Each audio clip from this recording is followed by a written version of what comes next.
Cuando alguien piensa en el México prehispánico, piensa en Tenochtitlán. La ciudad sobre el lago, los canales, los templos que los cronistas españoles describieron como algo para lo que no tenían palabras. Esa imagen se instaló tan profundo en la memoria colectiva que terminó cubriendo todo lo demás, como si el mundo azteca hubiera sido una sola ciudad rodeada de agua y silencio. No lo era. La Triple Alianza controlaba directamente más de 400 ciudades y pueblos tributarios. Un sistema político que sostenía una población estimada en 5 millones de personas, distribuida en decenas de centros urbanos con arquitectura monumental, mercados especializados, sistemas legales escritos y redes de agua potable. Este video cubre 8 de esas ciudades.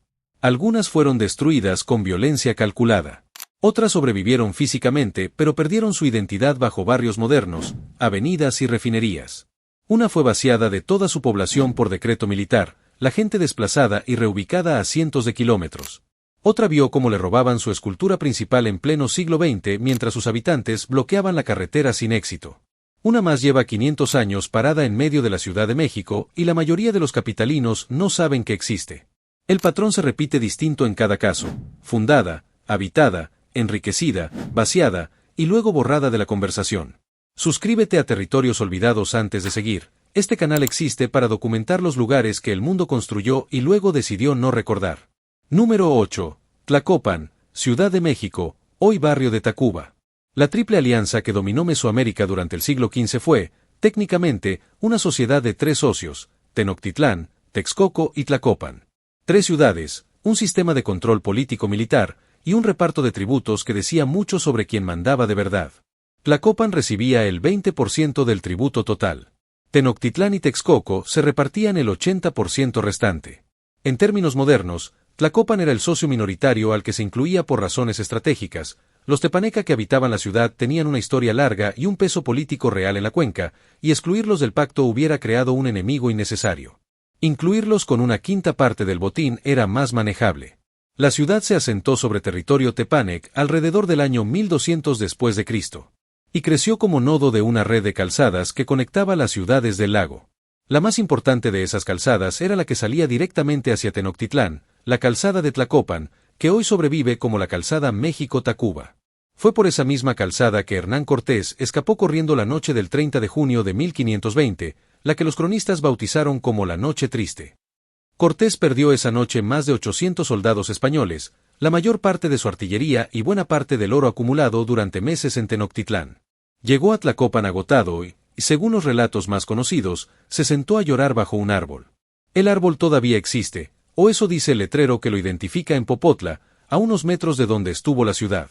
El problema con Tlacopan como ruina es que sobrevivió demasiado bien su propia desaparición. La ciudad no fue destruida con estruendo ni abandonada con drama, fue absorbida. Primero por la traza colonial española, que reorganizó el espacio urbano sobre la lógica de la nueva capital. Luego por la expansión de la Ciudad de México en el siglo XIX. Luego por el crecimiento de la metrópolis en el XX. Las excavaciones arqueológicas realizadas en el subsuelo del barrio han encontrado restos de plataformas ceremoniales, entierros y cerámica de filiación tepanec-mexica. Todo está debajo de edificios de departamentos, pavimento y estaciones del metro. Lo único que quedó en superficie fue el nombre. Y los nombres, cuando pierden el lugar que nombran, terminan siendo solo sonido. Número 7. Xaltocán, Estado de México. Antes de que los mexica construyeran Tenochtitlán sobre el lago, ya había otra ciudad-isla que era potencia regional en la cuenca, Xaltocán, capital del señorío otomí, asentada sobre el lago del mismo nombre al norte del sistema lacustre. El señorío de Xaltocán tuvo su periodo de mayor poder entre los siglos XII y XIV. Los otomíes de Xaltocán controlaban rutas comerciales, cobraban tributo a pueblos del actual Hidalgo y Estado de México, y construyeron una ciudad sobre el agua con la misma lógica de defensa natural que después usarían los mexica, el lago como foso, la isla como fortaleza. En su momento de auge, la ciudad tenía una población estimada en 8,000 habitantes y una influencia política que se extendía sobre varios señoríos del norte de la cuenca. La caída llegó en 2 golpes separados por un siglo. El primero fue militar. Alrededor de 1395, los mexica en expansión atacaron Xaltocán en coalición con señoríos aliados. La ciudad resistió pero perdió territorio y autonomía. Los otomíes que no quisieron someterse emigraron hacia el norte, hacia Metztitlán y regiones que los mexica todavía no controlaban. El segundo golpe no fue bélico sino hidrológico, y llegó siglos después, Durante la colonia y especialmente a lo largo del siglo XX, el lago de Xaltocán fue drenado para ganar tierra agrícola. El proceso terminó de completarse en el siglo pasado. La isla desapareció porque el agua que la rodeaba dejó de existir. Hoy Xaltocán es un pueblo seco en tierra firme. El lago que le dio nombre, geometría y razón de ser no está. Los montículos que corresponden a la antigua ciudad son visibles y sabes qué buscar, lomas ligeramente elevadas sobre la planicie, con cerámica azteca 2 y 3 en superficie, pero no hay zona arqueológica formal habilitada, no hay señalización de acceso, no hay infraestructura para visitantes. El INAH tiene el sitio registrado. Eso es todo lo que se hizo con él. Una ciudad que fue potencia regional durante 2 siglos murió 2 veces, primero por conquista y luego porque le quitaron el agua. Número 6. Calixtlahuaca, Estado de México, municipio de Toluca. A 10 kilómetros del centro de Toluca, excavadas en una serie de terrazas sobre una loma, están las ruinas de una de las pirámides más atípicas que construyeron los aztecas, circular, de 4 cuerpos superpuestos, dedicada a Ejecatl-Quetzalcóatl, dios del viento. La forma redonda no era decorativa. Según la cosmovisión mesoamericana, el viento no tiene esquinas y los templos dedicados a él tampoco debían tenerlas. Calixtlahuaca era la capital del pueblo Matlatzinca, un grupo de habla otomangue que habitaba el valle de Toluca desde siglos antes de que los aztecas miraran hacia el oeste. En 1474, el Tlatoani Axayacatl lanzó la campaña de expansión sobre el valle de Toluca.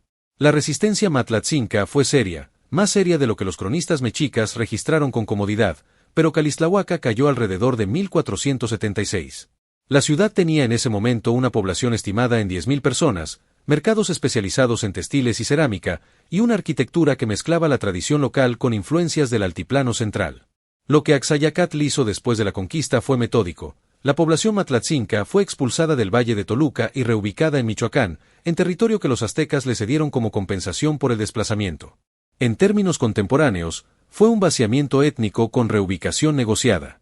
Los que aceptaron el trato recibieron tierras en Michoacán, donde sus descendientes habitan todavía. Hay comunidades matlatzincas activas en San Francisco Ostotilpan, a menos de 80 kilómetros de donde estuvo su capital original, con menos de 500 hablantes de la lengua registrados en los últimos censos. El pueblo fue desplazado hace 550 años. La lengua sobrevive por los mismos márgenes por los que sobrevive cualquier lengua que ya nadie necesita aprender. En Calixtlahuaca quedaron los templos y la ciudad vacía. Los aztecas la repoblaron con gente de la Cuenca de México, le cambiaron la función ceremonial y la integraron al sistema tributario como cualquier otro centro provincial. En 1930, el arqueólogo José García Payón encontró durante excavaciones en la zona algo que nadie esperaba, los restos de un hombre europeo, enterrado con ajuar prehispánico, fechado las primeras décadas del siglo XVI. La hipótesis más aceptada es que fue algún europeo que llegó a la región antes de la conquista formal, náufrago, explorador adelantado, comerciante que se internó demasiado. Nunca se pudo identificar. Está enterrado en Calixtlahuaca, sin nombre, en una ciudad que ya había sido vaciada de su gente antes de que él llegara. Número 5. Azcapotzalco, Ciudad de México. Antes de que los mexica fueran una potencia, fueron vasallos. Y los que los tenían de vasallos eran los tepaneca de Azcapotzalco. Azcapotzalco fue la capital del imperio Tepanec, la fuerza dominante en la Cuenca de México durante el siglo XIV y principios del XV. Bajo el gobierno de Tezósomoc, que reinó aproximadamente 60 años, desde 1371 hasta su muerte en 1426 a los 100 años de edad, Azcapotzalco extendió su control sobre la mayor parte de los señoríos del altiplano central. Los mexica de Tenochtitlán pagaban tributo a Azcapotzalco. Texcoco pagaba tributo a Azcapotzalco. Todo el flujo de poder regional pasaba por esa ciudad y por ese hombre. El momento en que Azcapotzalco dejó de ser el centro del mundo se puede fechar con precisión, 1428. Tezósomoc había muerto 2 años antes y su hijo Mastla tomó el control con métodos suficientemente brutales como para alienar a los aliados que su padre había mantenido contentos durante décadas. Nezahualcóyotl de Texcoco, que vivía en el exilio después de que Mastla ordenara el asesinato de su padre, formó una coalición con los mexica bajo el mando de Itzcoatl. La guerra fue breve para lo que debería haber durado dado el poder acumulado en Azcapotzalco durante 60 años. En 1428, la ciudad fue tomada. El castigo no buscó destruir, buscó humillar de una forma que ningún observador pudiera malinterpretar. Azcapotzalco fue declarada formalmente tianguis de esclavos. El mercado de esclavos más grande de la Cuenca de México se estableció exactamente donde había estado la capital imperial. Una ciudad que había dominado la política regional durante 2 generaciones fue convertida en el lugar donde se compraban y vendían personas. El mensaje era legible para cualquiera que conociera la historia reciente de ese espacio. Hoy Azcapotzalco es una alcaldía con más de 400.000 habitantes. En su territorio operó durante décadas una refinería de Pemex que fue el eje industrial del norte de la Ciudad de México. Algunos montículos del antiguo centro ceremonial están identificados por el INAH. Tienen señalización. Están rodeados de construcciones coloniales y modernas que los comprimieron hasta el tamaño de un parque de barrio. De los 60 años de hegemonía tepanec que definieron toda la política de la cuenca, quedó el nombre de una alcaldía y el registro académico de un anciano llamado Tezosomoc que gobernó más tiempo que cualquier otro tlatoani del que haya constancia escrita. Número 4. Coatlichan, Estado de México, municipio de Texcoco. A 5 kilómetros del centro de Texcoco, en un pueblo llamado San Miguel Coatlinchán, hay un hueco en el suelo donde antes estaba la escultura monolítica más grande que produjeron las culturas del altiplano central mexicano. Coatlichan fue un señorío acolua que antecedió a Texcoco como centro de poder regional en el oriente de la cuenca. En algún punto entre los siglos XIII y XIV, la hegemonía política se transfirió a Texcoco y Coatlichan quedó como ciudad satélite, importante pero subordinada. Lo que conservó, enterrado en las afueras de su perímetro, fue el monolito. La escultura es basalto volcánico. 7 metros de altura. 167 toneladas. Fue descubierta en el siglo XIX y debatida durante décadas por los arqueólogos sobre su identidad iconográfica. Algunos argumentaron que representaba a Tlaloc, dios de la lluvia, otros, que era Chalchutlicue, diosa de las aguas terrestres. La discusión académica no se resolvió del todo. Lo que sí se resolvió, en 1964, fue el destino de la pieza. El gobierno mexicano decidió trasladar el monolito al recién construido Museo Nacional de Antropología en Chapultepec. La operación requirió ingeniería específica, una plataforma de acero, 72 llantas, una ruta preparada desde Coatlichan hasta la capital.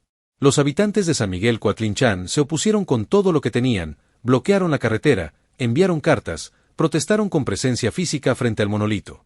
El gobierno no cambió la decisión. El 16 de abril de 1964, el convoy partió. Esa noche llovió sobre la Ciudad de México con una intensidad que los registros meteorológicos calificaron como inusual para la temporada. La lluvia cortó la luz en varios de los barrios por los que pasó el camión. Los ingenieros a cargo dijeron que fue coincidencia climática. Los habitantes de Coatlichan dijeron que el dios protestó su traslado de la única forma que podía hacerlo.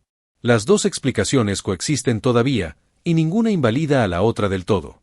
El monolito está hoy en la entrada del Museo de Antropología, donde más de 2 millones de personas lo observan cada año sin saber de dónde viene ni quienes bloquearon la carretera el día que se lo llevaron.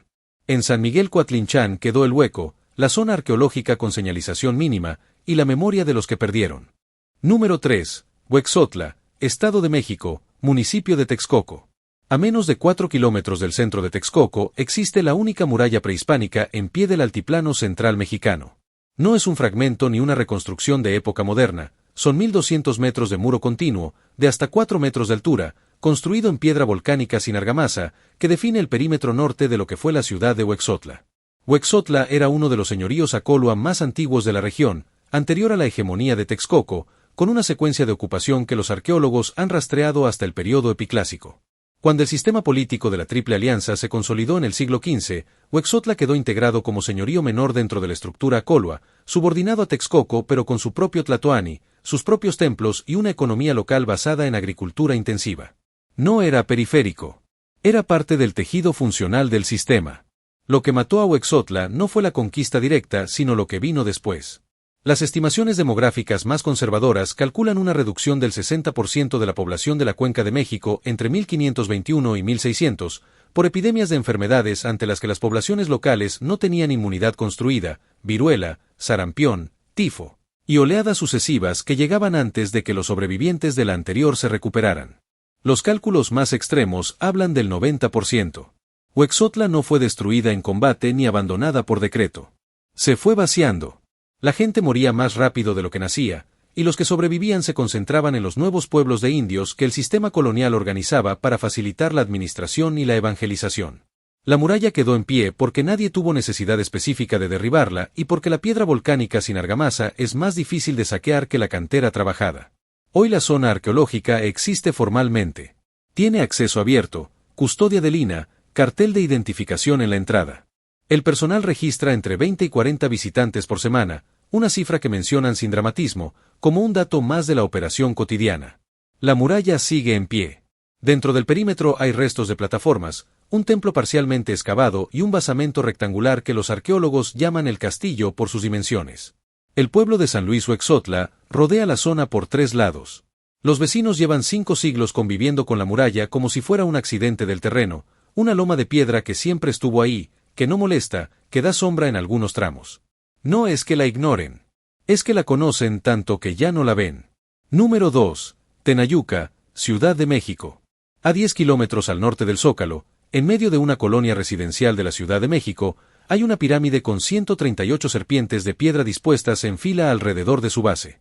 El templo tiene 8 etapas de construcción superpuestas, cada 52 años. Al cumplirse un ciclo del calendario ritual mesoamericano, la estructura era cubierta por una nueva construcción más grande que la anterior. Es el registro más completo y continuo de ese proceso constructivo que existe en el altiplano central.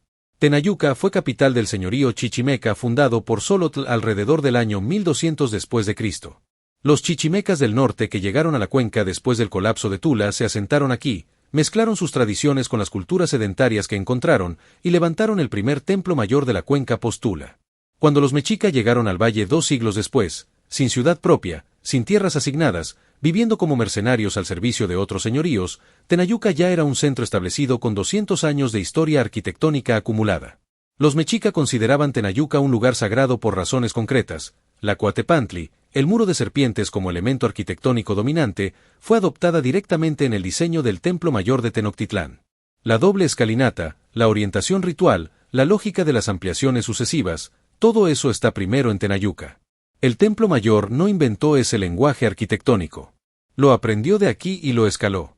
El templo fue abandonado antes de la llegada de los españoles, probablemente cuando el poder político de los chichimecas de Tenayuca fue absorbido en el sistema de la Triple Alianza y la ciudad perdió su función como centro ceremonial independiente. Los españoles lo encontraron ya fuera de uso activo. Esa circunstancia lo salvó. Un templo en operación habría sido demolido como parte del programa de extirpación religiosa colonial. Uno vacío era, en el mejor de los casos, una cantera de materiales, y en el peor, un cerro raro que nadie utilizaba para nada urgente. Hoy Tenayuca existe como zona arqueológica de acceso libre en medio de una colonia de clase media-baja de la Ciudad de México. Está a 200 metros de una avenida principal. Tiene estacionamiento y una sala de exhibición pequeña. Recibe aproximadamente 50,000 visitantes al año. Esa cifra parece razonable hasta que se compara con los 4 millones anuales del Templo Mayor, a 10 kilómetros de distancia. El templo que fue el modelo de todos los templos mexicas recibe el 1.25% de los visitantes del templo que lo copió. Número 1. Texcoco, Estado de México.